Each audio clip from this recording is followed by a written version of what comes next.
Oh, it's interesting that Shannon would pick that song because I don't know if you have heard the story of how that song came about, and I don't know the full details, but basically, after the Great Chicago Fire, a man who was part of Moody's Church was, kind of wrapping up some business, and he sent his wife with their children over, from the United States to England, and on the way there, the ship went down, and the wife survived, but the children did not. And so the wife of the man sent, I don't remember his name, but she sent him a telegram saying, all is lost. Basically all our children perished in that. And it was while he was traveling over that spot where the ship had gone down that he penned those words to that song. And I can't imagine how Noah must have felt, getting off the ark, stepping out into this new world, and how uncanny and how empty and how different things would have been. I remember going to India. Jeremiah and I were talking about this today. He says, I have no desire to go to India. And a lot of people feel that way. India is kind of like the extreme of all mission trips. I mean, okay, so if you go into the bush, it's probably a little bit worse. But, if you, speaking of South America, deep in the jungle or something like that. But India is pretty intense as far as culturally very different from America. And I don't know what I expected, but just getting to India and just the heat of the place, and we're there in November, and it's just so warm. Just you get off the plane, and it's like this heat hits you. Just the interesting. I mean, one thing that I found interesting that there was no garbage cans anywhere in India. They don't have garbage cans because they don't have paper products. You can't get paper products of any kind in India. It's like they don't have napkins or Kleenexes or anything like that available to you. You just kind of do the hold one nostril and blow type of thing or something like that to get rid of, whatever. It's just a different world, and it's people smell different. Everything smells different, and it's just in a sense culture shock. And they don't make buildings out of materials like we make buildings out of. Everything's made out of concrete, concrete, marble, or granite. Because it's in abundance there, and anything that was paper would or sheetrock would just mold there because of the humidity and everything. So just a really interesting place, but it was like stepping into another world. And one thing that struck me that I didn't expect at all was that right here you have these houses made out of just rubble, and slums, just built out of just patched together things and plastic and whatever, and then across the street, like buildings that it looks like something out of space. It was so magnificent and opulent and just out of your mind, like weird shaped buildings, all glass, and just a crazy world where extreme wealth is clashed against extreme poverty. And just dealing with that, just kind of dealing with the reality of that. And then the other thing that I was not ready for, and this was, okay, how many of you guys like to go to Cherry Festival? Like walk around Cherry Festival? How many of you don't like Cherry Festival? Okay, why don't you like Cherry Festival? Too many people. Okay, so just imagine Cherry Festival every day, all year long. That's what it was like there. It was like being at the fair, and just like people along, like 20 people deep along every road, everywhere, just waiting to get on a bus. It was just insanity. I felt like I was at a carnival or a fair or something like that. There was just so many people just standing around, people piled onto buses, 5 guys piled onto a motorcycle, just weird. As long as the driver has a helmet, that's the law. The driver has to have a helmet. Nobody else has to. All the babies sitting side saddle, the women sitting side saddle holding a baby with just nothing on except a string around its waist. I don't even know what the string is for. But all their babies had like a string around their waist, and they just would hold them, Just bizarre. I don't know. Maybe they hung the baby up to dry after it went to the bathroom. I don't know. It's just a bizarre, different culture. And you can imagine Noah stepping off the ark. And this is the stark reality, because he's been kind of cloistered in this box for a long time with a lot of animals and a lot of smells and a lot of noises that are interesting. And then his family, just the 8 of them, in this box for a year and 12 days. And then all of a sudden one day, God says, okay, Noah, come off the ark. And he walks out into this Martian world, I mean, not Martian, but, it just would have been bizarre, foreign to the max, just completely like walking onto another planet. Not only was the landscape different, as we know from just excavations in the ice in Antarctica that it was a tropical environment. The whole world would have been a tropical environment. There would have been no seasons like we experience seasons. It would have just been warm all the time, a mist coming up from the ground, just huge, massive plants, large animals, probably even large people. It's hard to say. But just everything would have been very, very, very different for Noah. And he's coming off this ark, and yet with that, realizing that everybody is dead. Everybody he knew was dead. All of his friends. And I can't imagine that Noah lived on this world for 600 years without at least having some friends along the way. Even if they weren't friends with him while he was building the ark or getting on the ark that last 120 years. But he had friends, that he'd made. Childhood friends, maybe even. And to think that they're all gone. Everybody's gone. But then the awesome realization that somehow, by sheer mercy, by sheer grace, we have escaped the judgment of God. Somehow, they got off that ark, and they had escaped the judgment of God. So that before Noah builds himself a house, before he, fashions anything, it says in verse 20 of chapter 8, I'm in Genesis 8, verse 20, then Noah built an altar to the Lord and took every clean animal and every clean bird and offered burnt offerings on the altar. And of course, we talked last time about the expense of that. There's only 7 of each of those animals in the world. Only 7. Endangered species, every single one of them. Extremely endangered species, every single one of them. I mean, if there was only 7 of any animal today, they would say no chance of survival. That animal's going to become extinct because it's just not enough of them. They're going to die. And here he takes one of the 7 and sacrifices it as a burnt offering. And a burnt offering, of course, specifically means that it was completely consumed in flames. That animal was completely burnt up. And it was just an altar sacrifice to the Lord. It was a pouring out of gratitude to God. And this is his first act that he does when he gets off of the ark. He worships God. And it says, verse 21 of chapter 8, and the Lord smelled a soothing aroma. Then the Lord said in his heart, I will never again curse the ground for man's sake, although the imagination of a man's heart is evil from his youth, nor will I again destroy every living creature as I have done. That is interesting.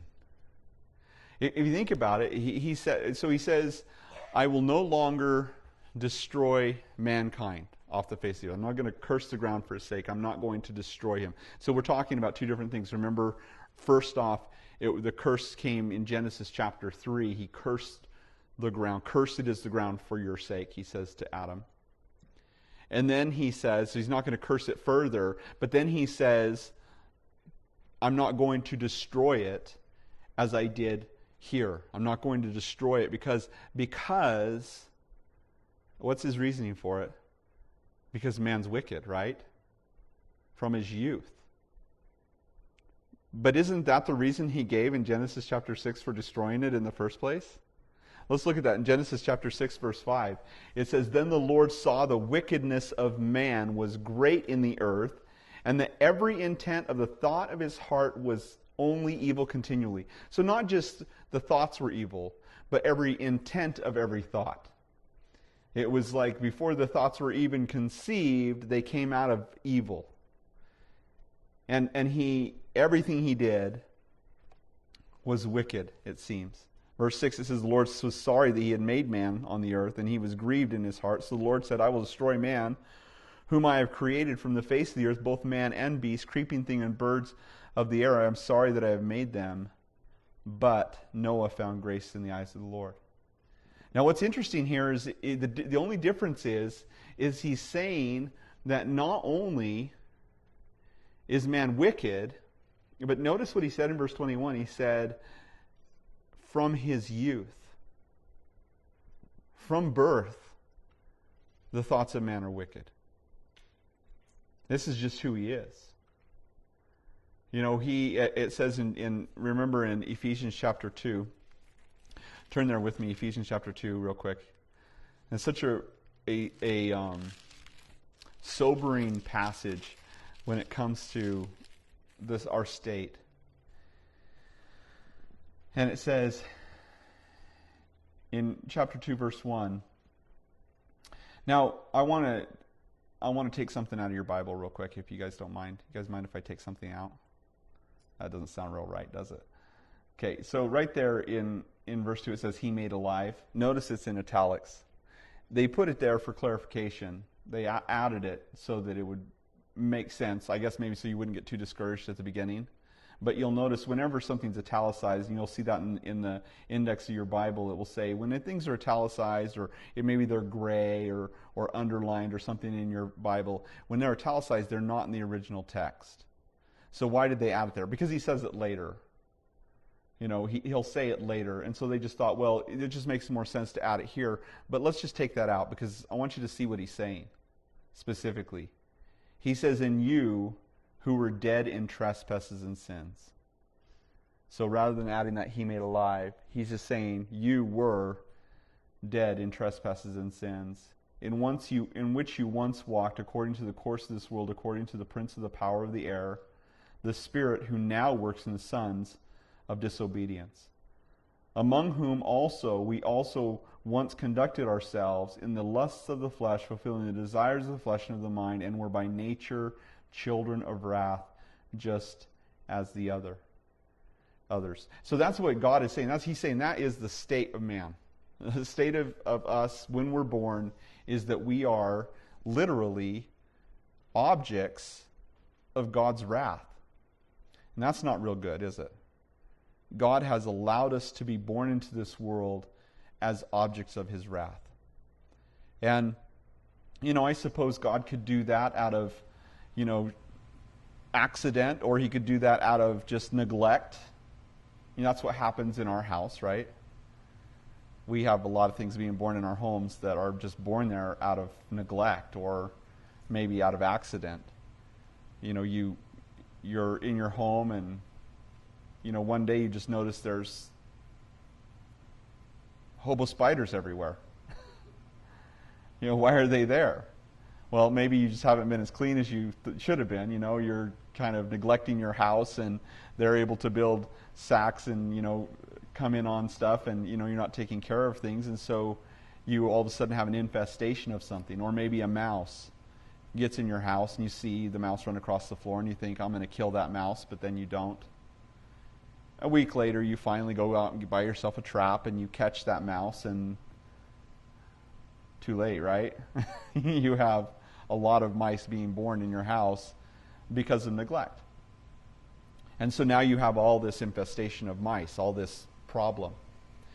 Those animals, those creatures, those bugs, those ants, whatever they might be that are coming into your house, laying eggs in your house and being born in your house, usually, unless you're a little bit off, are objects of your wrath, right?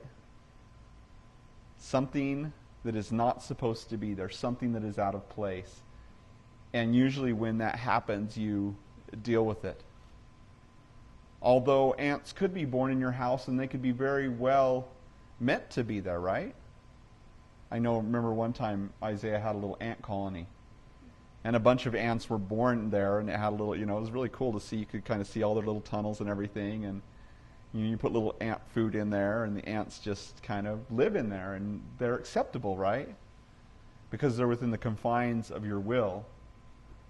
Or maybe you have some kind of rodent that lives in your house that isn't there because it's an object of your wrath, but rather it's there because you have a purpose for it. You're keeping it. It's a gerbil or a mouse or a rat or something that's in a cage, and it's within the confines of your will.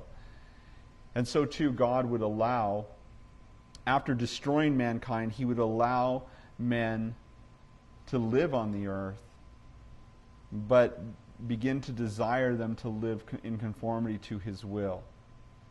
And God would have a purpose for that. And his ultimate purpose for those would be to redeem them, right? Kind of like if you had a mouse in your house, and you had your spouse with your mouse in your house, and your child who was seeing this mouse that you're about ready to rain thunder on. You're going to expose or exterminate of this mouse, until your child sees it and says, "Oh, how cute, can we keep him?" And you look at the mouse and you look at your spouse, and your spouse gives you this look. And your child is like, "I want to keep him." So you end up, with the mouse in a cup on the way to the pet store to get shots for diseases and food and a cage, right? And instead of being an object of your wrath, he becomes, because of your son, adopted into the family, right? And in a sense, that's kind of what God has done for us. Except much more, of course. He saw the potential in mankind that if he would send his only son to die for our sins, to take away our sins, then he could make us much more in him, in Christ, than we ever could have been sitting in the garden, enjoying the fruit of the trees. And so God allowed this infestation, if you will, of sinful mankind to be born and perpetuated upon the earth, and we see how awful that is, don't we? We see Hitler and Nazi Germany. We see the Holocaust. We see everything that happened under Stalin, and just so many atrocities in the history of mankind, so many awful things that have been done in the name of greed, in the name of land, in the name of pride, that mankind voiced, and even just in a house where just hatred and strife and fighting happens. You see the potential of this evilness, this thought and intent of the heart of man that just thrives within our society. And yet we know, as Christians, that there's a remedy to that, don't we? That Jesus gives us a remedy. And his remedy is his own blood. His remedy is that he did it all. It's interesting about the gospel. It's so funny because people will actually say, "Well, I'm a good person." When we say, "What are you going to do about eternity? What are you going to do about eternal life?" And people will tell you, "Well, I try to be a good person. I try to live good. I try to live clean. And I don't hurt other people." And that's kind of what they're banking on. Not doing bad things. But do you realize that bad things are not what's scary about what God's Word says? It's not the bad things that are scary. It's the good things that we think we're doing, because he says our righteousnesses are like filthy rags. It's our good that's sending us to hell as well as our bad. And that's kind of a scary thought. That's very troubling. What am I going to do if good people go to hell? Well, there are none good, right? That's what Jesus said. Only bad people go to hell, but that also means that only bad people go to heaven. There is none good, no, not one, Jesus said. And yet we all would agree, he said except for God, right? And yet we'd agree that Jesus is who? God. That's something you can tell somebody if they ever tell you, Jesus wasn't God. You think Jesus was a bad person? No. Everybody thinks Jesus was good, right? There's not a cult out there that would say Jesus was a bad guy. And you say, you think Jesus was a bad person? And they say, no, well, Jesus said he was if he's not God. He said, there is none good except one, that is God. Why do you call me good? Are you saying I'm God? He didn't say that, but I mean, it's implied, right? He was good, and he was God. And so the problem is that we have sin, that we are evil continually, and God, in his grace, would allow us to live. In his mercy, would allow people to live. Isn't that a sobering thought? All these people in the world, and people hate God. Think about guys like Richard Dawkins, who just spends his time and his energy refuting and trying to say that there is no God.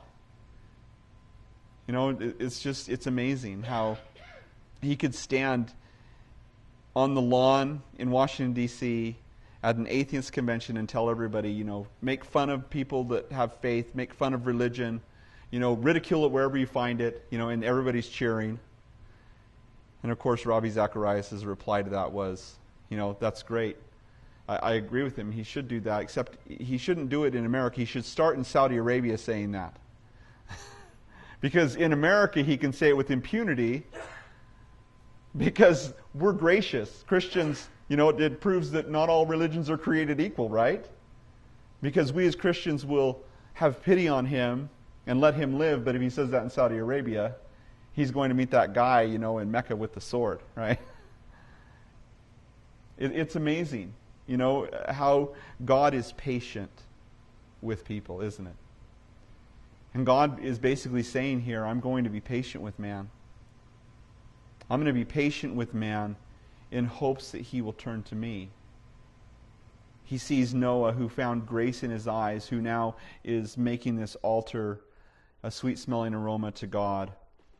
And so he says, verse 22, that while the earth remains, seed time and harvest, cold and heat, winter and summer, and day and night shall not cease. And so he's saying now there's going to be cycles. There's going to be hot times and cold times. There's going to be a seed time and there's going to be a harvest time. You know, the one thing about the earth when it was just equal climate and there was kind of a greenhouse effect with this canopy of water, we speculate was above the earth, and that there was kind of a greenhouse effect, hyperbaric atmosphere upon the earth's surface, and in that condition it would have just been growing season all the time. It would have been good any time to plant a seed and see it grow, and you wouldn't have to worry about you know, and there are places that are kind of like that, you know, they can plant and grow all year. But he's saying now it's going to be changing, hot and cold, day and night, and that's not going to cease. I'm not going to put an end to the earth, which is a good thing for us. Verse 1, it says, So God blessed Noah and his sons and said to them, Be fruitful and multiply and fill the earth. And so he blesses them. That's pretty interesting. That's what we want, isn't it? We want to be blessed by God. And you know, I think that it's interesting to see what God says will bring blessing in our life, isn't it? What does he say? Matthew chapter 5. He tells us how to be blessed, right? Blessed are those who hunger and thirst after righteousness. Blessed are those who mourn. Blessed are those who are peacemakers. You know, he goes through all these beatitudes, things that bring happiness and blessing into our lives. And it all, at the core of it, it's realizing our emptiness and our need for God. You know, and that's what brings happiness into our lives. So he blesses Noah, who, of course, noticed his need for God, and he made this amazing sacrifice. He tells him to be fruitful and multiply. And Noah, exiting the ark, comes into this very different world than he knew before. And God gave Noah the same kind of mandate that he gave Adam in the beginning. It's like a new beginning. He says to Noah and his sons Shem, Ham, and Japheth and their wives, Be fruitful, multiply, fill the earth. And then he says something weird. Verse 2, he says, And the fear of you and the dread of you shall be on every beast of the earth, and on every bird of the air, on all that move on the earth, and all of the fish of the sea. They are given into your hand. So he puts an instinctual fear of man in the animal kingdom. And we see that, don't we? It's usually, sometimes animals will attack men, but usually they attack men because they're sick, they're starving, or they're afraid. And usually most of the time it's because they're afraid. Animal in the wild doesn't usually attack a man. Even a grizzly bear, unless it's gotten a taste for that blood. If it hears you coming, that's why they say, you're supposed to clap and make noise, because when they hear you, it's not the noise of a deer, it's not the noise of that's prey, that's the noise of something, that's something terrifying. There's a little man, and there's a bear, and you're clapping, and it runs away. In fact, there was a group of guys who went out they gave them these bells. They said, jingle these bells, and everywhere you go, every few feet, jingle these bells, because it scares away the grizzly bear. And they said, well, how do you know when a grizzly bear is near? And they said, well, you'll see bear scat. You'll see the bear droppings, So, you just keep jingling those bells and watch for bear droppings. And they say, how do you know which bear droppings are the grizzly bear droppings? And they say, oh, it's the ones with the little bells in them. Okay, that was a joke. But anyway,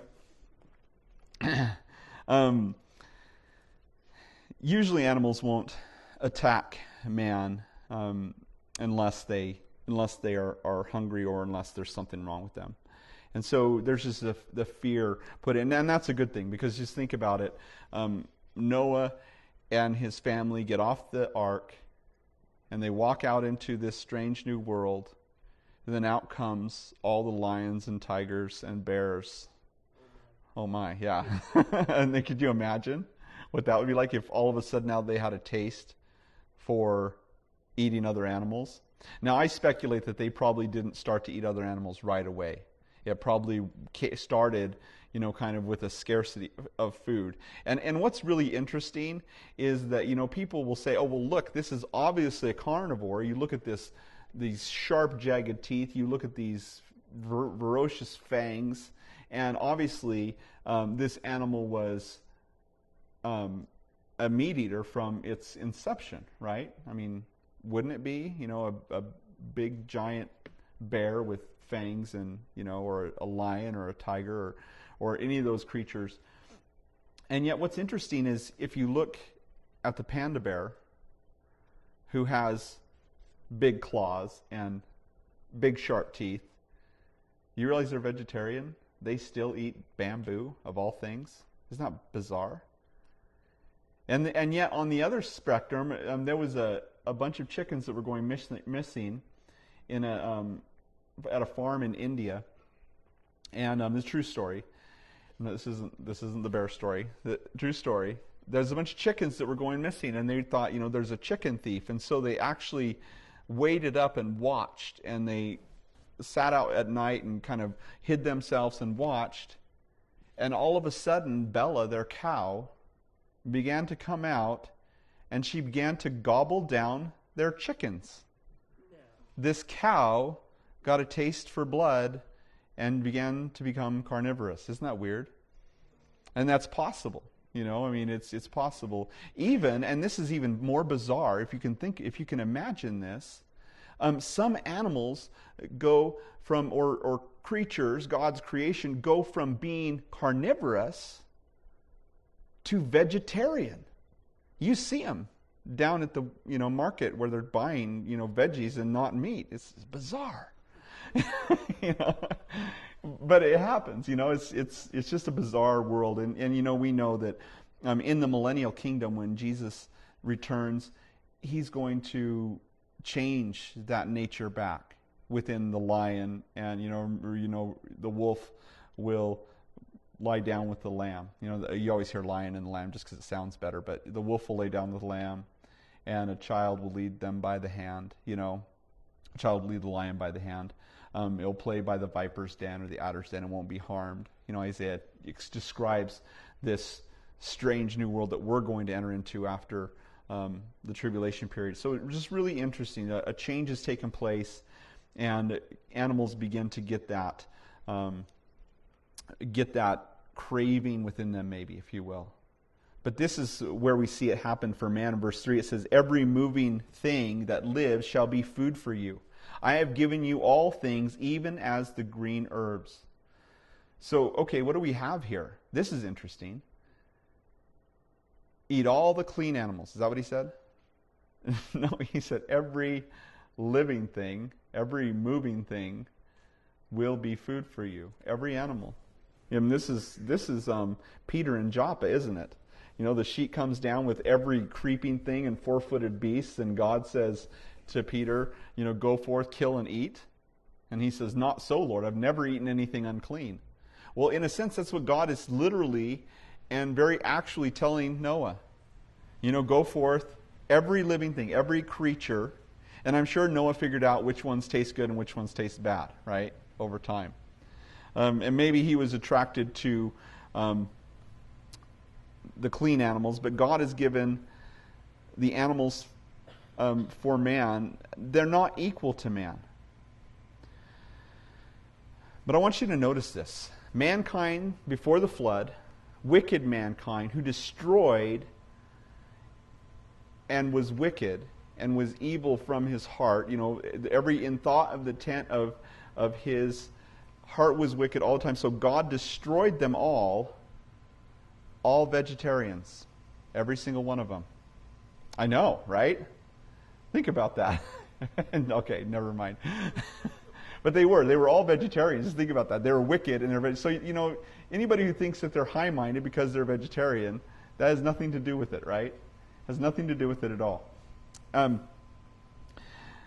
This is the end of vegetarianism for mankind.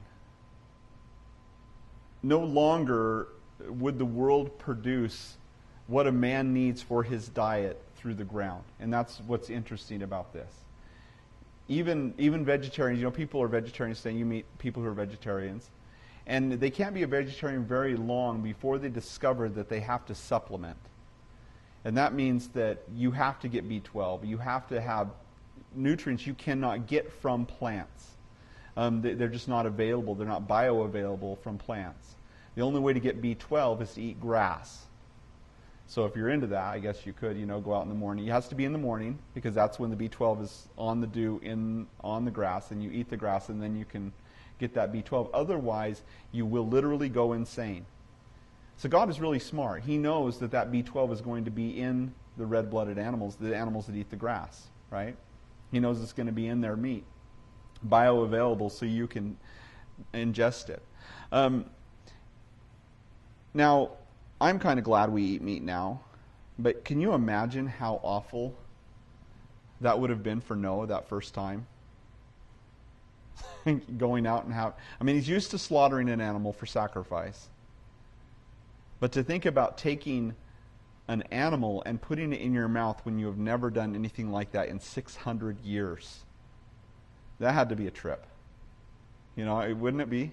I mean, you ever done anything gone? Just eating the food in India was hard for me because I'm not a big curry fan. And so just eating that food, and I ate it with a smile on my face, you know. The worst was this. I was in El Paso, Texas. We were staying in just a very sweet Mexican family's home, and they were making menudo. And to me, the menudo smelled just like the rubber basketball that I was playing with earlier that week. And it tasted pretty much like that too. And I was eating it and smiling and squeezing limes into it and getting the pound and just, you know, dipping it, eating it. I was trying to do anything to change the flavor. Anything to change the flavor, salting it, whatever. And I was eating it with a big smile. They're like, do you want more? I was like, oh no, that's enough, that's great. And they made comment to my dad, boy, Michael really liked that menudo. He really liked it. Man, did you see how he scarfed it down? And my dad, he says, you like that menudo? You know, later on privately. And I said, no, it was the worst thing I ever ate in my life. He says, why did you eat it? And I was like, I didn't want to offend you. I've always heard when you're a missionary, you just eat whatever's put before you. And he's like, no, they didn't care. They were having you try it. They had some other stuff. I was like, oh man, torture. But can you imagine? That's what it would have been like eating beef stomach. That's what menudo is. Beef stomach. Eating beef stomach. The first time he ate anything, any type of animal, it just would have been like foreign and weird. And yet, you wonder how long they waited, how long they started to get sick before they decided, okay, we better start eating meat because there's something wrong here. Or maybe they just had to start right away because there was no plants growing. There wasn't anything that was available to them to eat on right then. And so they had to, if we're going to live, we're going to have to eat. Kind of like those people who, and this is awful, but the people who were in that movie Alive, remember the movie Alive where the airplane crashed and they ended up having to eat other people. Oh, can you imagine?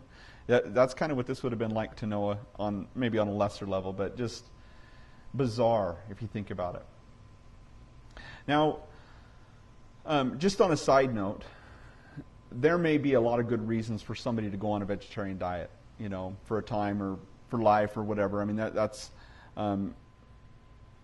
sometimes, prescribed by, by nutritionists or whatever for somebody's specific condition or something like that. And I think that there are good reasons why people would go on a vegetarian diet. But let's just say this. None of them are biblical. There's no good religious reason ever to go on a vegetarian diet. Think about it this way. Jesus ate meat. You can't celebrate Passover without eating meat. Realize that? And in fact, when it comes to religious reasons for not eating meat, in 1 Timothy 4:1, it tells us, "Now the Spirit expressly says that in the latter times some will depart from the faith, giving heed to deceiving spirits and doctrines of demons, speaking lies in hypocrisy, having their own conscience seared with a hot iron, forbidding to marry and commanding to abstain from food or meats, which God created to be received with thanksgiving by those who believe and know the truth." Isn't that interesting? So he even brings it in there. Somebody says, don't eat, don't touch, don't taste, don't handle. All things which perish with the using, Colossians tells us. There's no reason as Christians why we should put ourselves on a religious diet. And yet I think it happens anyway, doesn't it? I mean, it's amazing to me how many Christians are so worried about all the things that they put into their mouth. Now I can understand, okay, there's certain things, I want to be healthy, or I don't want to die too young, or I don't want to be unhealthy, and so I'm going to be selective like that. But it's you meet some people and it's almost like a religion to them. You're like, oh, you eat that? You eat white bread? You eat this? You eat, and of course, those things could be bad for you, I'm sure. But the Bible says, say grace. Give thanks to God, and then eat. Do it by faith, and I think that that's the general rule. Not that we should eat unhealthy, I'm not saying that. But don't let it become a religious thing for you, because it's not. I'm just going to clue you in. I know this is going to be really difficult for some of you, but I'm just going to tell you right now. You are going to die. You are all going to die. It could be right after church, you pull out on Idaho Boulevard and a big semi lost its brakes and just wipes you out. You're gone. That could happen. You could, it's amazing to me. I don't know how much you experience this, but I do funerals for people because I'm a pastor. And you know what? Probably at least half of the funerals that I do are not people in their 80s and 90s. Half I have done funerals for very young people, 18-year-olds that were murdered, 20-year-olds that killed themselves, young people that got sick, a really young guy who got in an ATV accident and landed on his head. There's pastors my age, a friend, acquaintance, I guess you would say more, a good friend of mine's pastor who died last year in a snowmobile accident. Freak thing. You're going to die. It doesn't matter how good you eat. If you eat good, you'll decompose fast. If you eat bad, you might be around a little longer with preservatives and additives in your body. So if you want to be around longer, then eat bad food. After you die.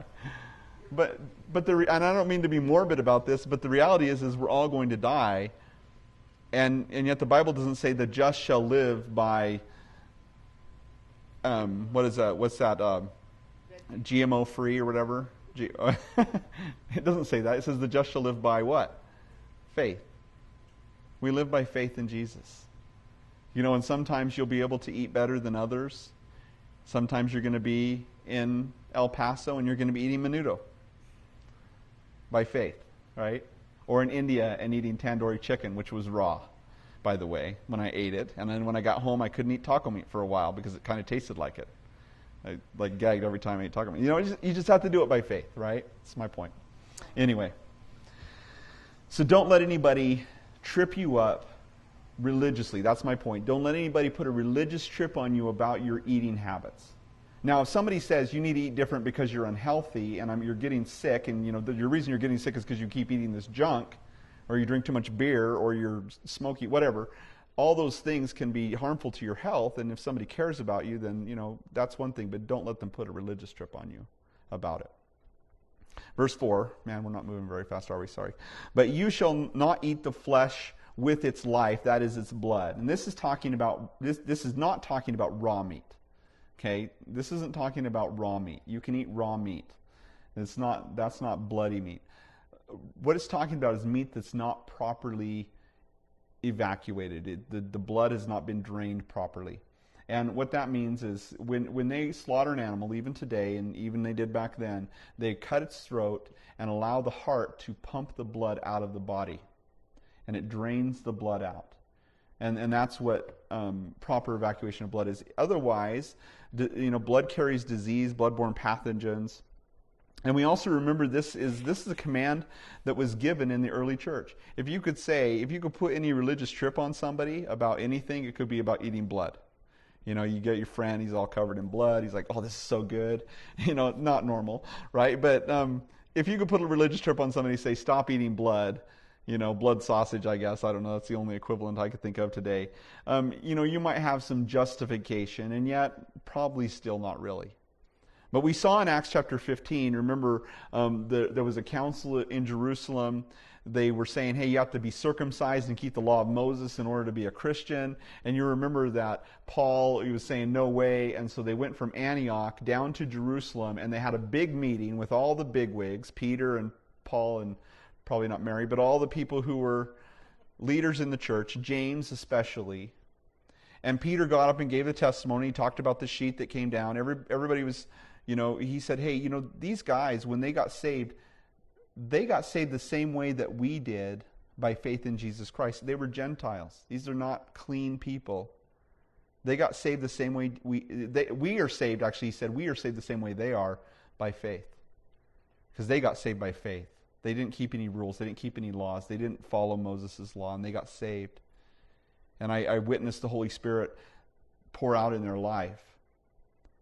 And so James kind of stood up and he said, I've decided this is what we're going to do. Let's write them a letter, and let's not put any greater burden on them than they should abstain from these necessary things. And so they wrote them a letter, and it says this in Acts 15:28. It says, it seemed good to the Holy Spirit and to us to lay upon you no greater burden than these necessary things, that you abstain from things offered to idols.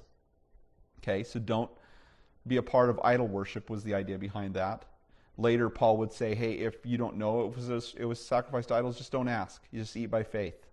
Right? So it's not a specific ban on idol sacrificed meat. It's just you don't want to do it and about hurt your conscience. Things sacrificed to idols from blood and from things strangled. Now, blood, of course, is blood, and things strangled is meat that's not properly drained. They strangle the animal.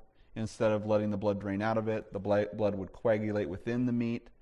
And while you're eating that meat, you're eating blood.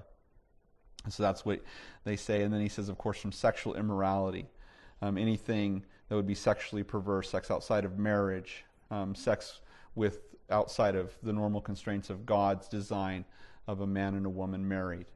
And so AP says, if you keep yourself from these things, you do well, farewell. He doesn't say, if you keep yourself from these things, you're saved, because we're saved by faith through grace, by grace through faith in Jesus Christ, right? But he's saying, if you keep yourself from these things, you're going to do well. Sexual immorality, you're sinning against your own body. It's making you ineffective. It's destroying your witness. It's destroying your confidence towards God. Don't go there. Eating blood. Well, the reason that they put these laws in there specifically was because they didn't want you as a Christian to be repulsive to the Jewish people, who were also a lot of the other Christians. And he knew that anybody who ate blood, which was probably a common practice amongst the Gentiles, eating things strangled or drinking blood or whatever, was considered completely, unquestionably awful by a Jewish person. They would never have fellowship with anybody, Christian Jewish person, with somebody who ate blood. And so he adds this in there. And yet there's good reasons why we shouldn't eat blood. He says, verse 5, he says, for surely, I'm back in Genesis 9, surely your lifeblood I will demand a reckoning from your hand. Of every beast I will require it. And of the hand of man, from the hand of every man's brother I will require the life of a man. And then notice this, he says, whoever sheds man's blood, by man his blood shall be shed, for in the image of God he made man. And so what this was the establishment, and they call this in dispensationalism, which is just a fancy word saying just different stages of God's dealings with man. And, I think we can take it too far, but we can also neglect it. I think that there's some validity to it. But this is the beginning of human government. This is the beginning where God gives man permission to uphold the law. That if someone kills somebody, they should be killed. Capital punishment. And so too, if an animal kills a man, that animal should be killed. And for good reason. There's something wrong with it, right? If an animal kills a man, it very well could have rabies, it very well could be sick or twisted, or it could develop a taste for human blood, and that could be a bad thing. So it should be put to death. Why? Well, because he made man in the image of God. Imagio Deo, in the image of the divine. That's what man was made in the image of. And that's what God says. That's the reason why, if man's blood is shed, the person who shed his blood shall be executed. Now, there's a kind of a twisted and sick idea promoted by PETA and other groups out there that believe that the life of an animal is equal to the life of a man, or even superior in some cases. And the reason they say it's superior is because animals don't cause pollution, animals don't ruin the environment, animals don't, pillage and take and destroy and eat, what they shouldn't. They have these ideas that some animals are better than men. And yet God would say those who do not protect and value human life should be killed. You think about this in terms of, just think about the implications of that in terms of just like abortion. It's crazy if you think about that. How many abortions are done, in this world. And we have, in the tens of billions, I think the last figure I heard was 80 billion babies or something, or 80 million babies. 80 million babies have been killed in America. Or maybe it's more than that. It's not billion, is it? No, it's million. Is it million? 80 million babies? Is that right? It's a lot. But not even close to the numbers in China. Yeah, 80 million, that'd be right. They're not even close to the number in China or in Romania. Do you realize that in Romania, it was 80% of pregnancies end in abortion?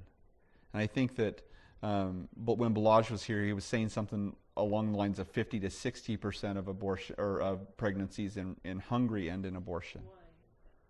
Just because they don't want their children. There's cultural pressures.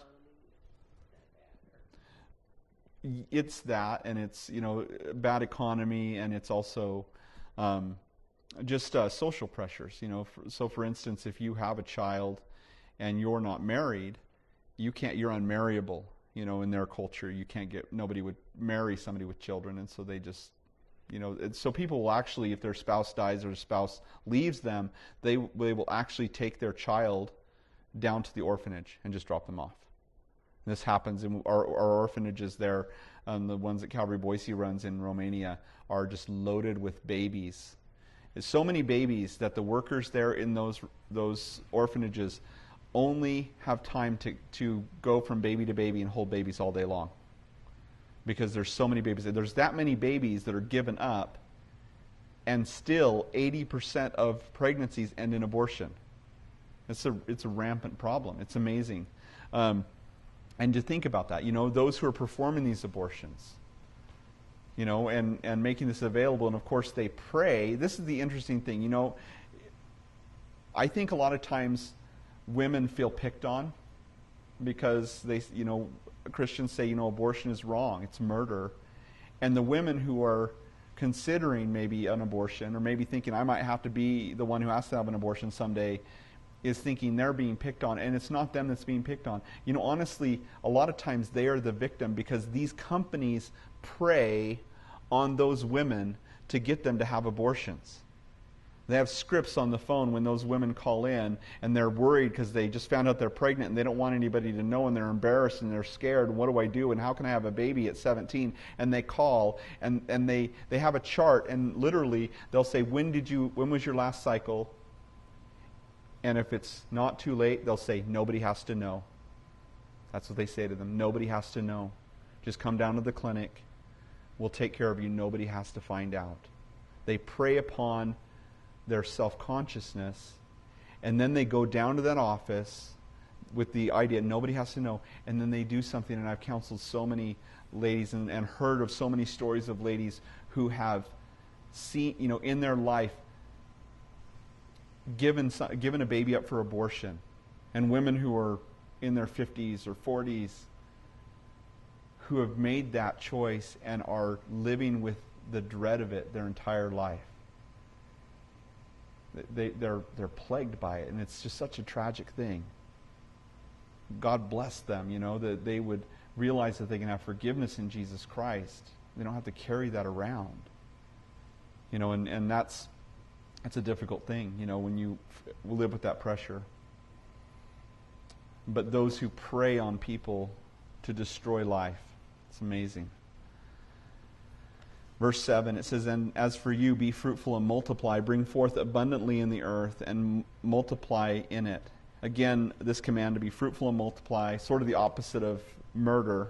Protect human life, promote life, don't destroy it, right? The Grandines get a golden pin right here, being fruitful and multiply. Verse 8, it says, then God spoke to Noah and his sons with him, saying, and as for me, behold, I establish my covenant with you and with your descendants after you, and with every living creature that is with you, the birds, the cattle, and every beast of the earth with you, of all that go out of the ark, every beast of the earth. Thus I establish my covenant with you. And the word covenant just means my promise I'm establishing for you, with you. Never again shall all flesh be cut off by the waters of the flood. Never again shall there be a flood to destroy the earth. And God said, this is the sign of the covenant which I have made between me and you and every living creature that is with you. For perpetual generations I set my rainbow in the cloud, and it shall be for the sign of the covenant between me and the earth. And it shall be, when I bring a cloud over the earth, that the rainbow shall be seen in the cloud.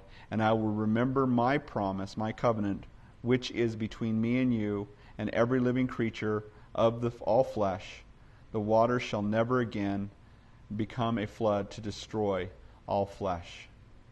And you can imagine that Noah probably was a little bit apprehensive every time he saw the rain clouds, every time he saw a heavy rainfall, like tonight when we see those clouds gathering and the thunder rolling, and all of a sudden rain comes, and you're just like, it probably is a couple hundred years before Noah got used to this. He lived 300 years after this, so he probably was a little bit apprehensive. But then the sun would come out, and the rainbow would show in the clouds, and he would realize that God's promise stood firm. And we still see it today. But I want you to notice a little phrase that he says here in verse 13. I set what? Verse 13. I set, my rainbow. Whose rainbow is it? It's God's rainbow. Thank you very much. It's not anybody else's rainbow. It doesn't symbolize anything other than God's promise. Thank you very much. And when Jesse and Kathy use a logo that has the northern lights with the full spectrum of the rainbow, it represents what? God's rainbow. Not some crazy person who, let's use this to show, something that's against God. It's crazy to think about it. My rainbow. It's God's rainbow. I love that song, Stained Glass by Keith Green. We are like windows colored with all the colors of the rainbow. He talks about that. Set in a darkened room till the bridegroom comes to shine through you. Right? That's beautiful. We're like rainbows. God's light shines through us in all the spectrum color. And I think more than anything, when we think about a rainbow, we remember God's love for us. God realizing that the intent and heart of man is wicked, only wicked continually from his youth, and yet God would love us enough that he would show us a rainbow. And so when somebody rips off God's rainbow, we as Christians should say, that's a symbol of God's promise that he won't destroy us for our wickedness. And our hearts should be filled with love for those rainbow people, whatever they might be. Whether rainbow people or people that think the rainbow represents something else, to realize that God's love is big enough and that the gospel can reach everybody, because of course they're going to act like that. Of course the world is going to act like that because they don't know God. And that's why we're here. We're not here to criticize those who would steal all of our symbols and, pervert them. We're here to love them and let the light of Christ shine through us that we might be a witness to them, to show them the love of God. Because remember, you were once dead in trespasses and sins. You were once dead in trespasses and sins, just like everyone else. And yet he made you alive because of his cross. And so it's that same message that we give to people. Verse 14, he says, "It shall be, when I bring a cloud over the earth, the rainbow shall be seen in the cloud, and I will remember my covenant which is between me and you and every living creature of all flesh. The water shall never again become a flood to destroy all flesh. The rainbow shall be a cloud, and I will look on it and remember the everlasting covenant between God and every living creature of all flesh that is on the earth." And God said to Noah, "This is the sign of the covenant which I will establish between me and all flesh that is on the earth." Now, this is interesting. So the first time rain came, it was what? The flood, the judgment, right? And yet every other time rain would come after that, not every time, but for the most part, every year when rain comes, it's what? A blessing, isn't it? I mean, don't we want rain? I mean, what's California going through right now? They haven't had enough snow. They haven't had enough rain. It's like one of the worst droughts in history that they've had, and it's just awful. They told the farmers, you can water this year twice. Yay! What's that going to do? You can water twice. Here, in Idaho, we've had a little bit of rain recently, but we're kind of in a drought too. It's just amazing how much we need the rain, how much it keeps the earth alive. And this is what is interesting. God says this: He makes the rain to fall on the just and the unjust. Now, most people get this wrong, and I think a lot of people write songs about this. They're still they believe that's a curse. Like, it's gonna, I don't know, I guess, fall on you and fall on you. Everybody gets rain. No, it's not a curse. It's a blessing. God allows rain to fall on the wicked man's crops the same way he allows rain to fall on the righteous man's crops. He blesses the just and the unjust. That's what rain represents now, as a blessing. And the rainbow is a promise that rain will someday stop. And yet I think rain can still be a judgment. We see that, every once in a while too, don't we? It's amazing to me. All this stuff that's been happening around the United States. You guys notice this? Like all these crazy floods and awful things that are happening. And yet, I just kind of sit back and I wonder, why is all this happening? Why? I had a girl who hasn't been in church for a long, long time. She messaged me the other day and she said, do you think we're in the last days? I said, why do you think that? Or why do you say that? And she said, well, because all this crazy stuff is happening. And it was a great opportunity to share just share the Lord with her. But what's interesting is that every time we as a nation do something that is kind of a in your face to Israel, this type of stuff happens to us.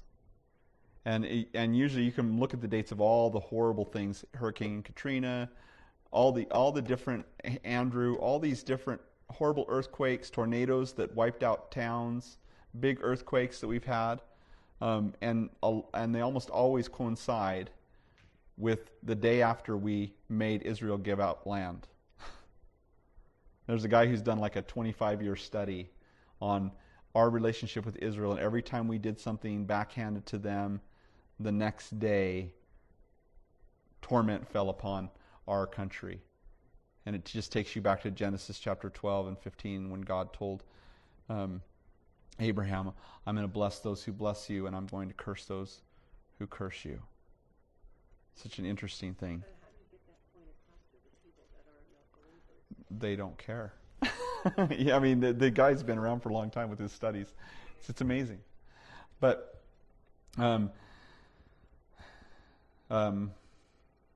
he establishes this promise, this covenant, and a visible reminder of God's promise always, even if it gets hijacked by somebody, still represents God's promise to us. So next time you see somebody with their rainbow pin on or something like that, say, oh, God's promise. That's awesome. I didn't know you believed in Jesus. I didn't know you believed in God.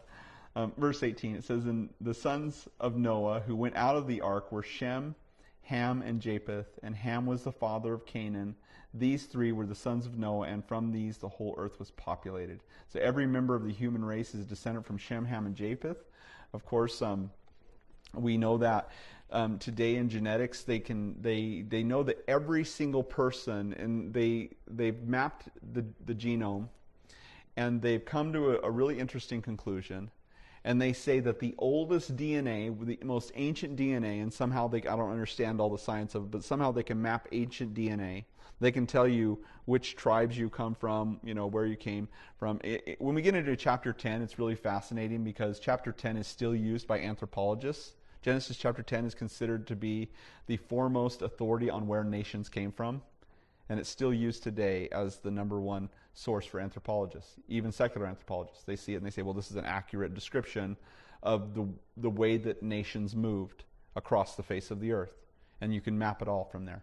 But they can tell what cultures and what ancient DNA is in your blood. That's why a few years back when they came out with DNA versus the Book of Mormon, they proved genetically that the Native American Indians were not Hebrew, as the Book of Mormon posits, but rather that they were Southeast Asian, and that there was no Jewish descent within their blood at all. And so, just kind of with one fell scientific wand, the entire Mormon church was exposed as a lie, which, of course, people are pretty invested in it, so it doesn't go away that easily. But a lot of people did leave the church at that time when they found out that, scientifically, those who are entrenched in it, and I've been told this by people that are friends of ours, they said, well, God changed the DNA so that we'd have to have faith. That's their explanation. That's not real scientific. But DNA, it's interesting because as you look at DNA, you can basically map back the entire human existence to one person. Now, unfortunately, they call it the Eve gene because the oldest DNA is female. And that's problematic because we know that actually the oldest DNA was male, and then they took her out of him, which they would have had similar DNA, right? Because they're part of each other. And then they came together, and so all DNA comes from that union between Adam and Eve. And so this was very troubling. But they also have mapped it back to know that every person in the world goes back to 8 people. There's 8 different varieties in the ancient DNA to 8 people. And so how many people were on the ark? There were 8 people on the ark, which would give us 8 lines of DNA that would have been strong within early ancestors moving forward into everybody. They'd have been able to map it back to 8 people. But that's still troubling. Why the Eve gene? Why was the most ancient one a woman?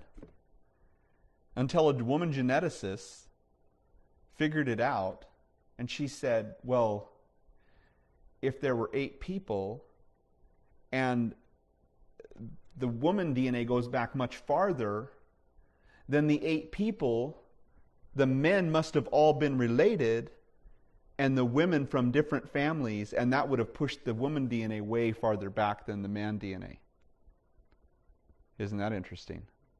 And so on the ark were 4 men who were related and 4 women who were not, which would have made the woman DNA go back farther. Does that make sense? And so, once again, science proves what we've known all along, which we really didn't need it to, but it did. That's probably as far as we need to go tonight. Do we usually end at 8? I think we used to end at 8:30, but we'll stop there tonight.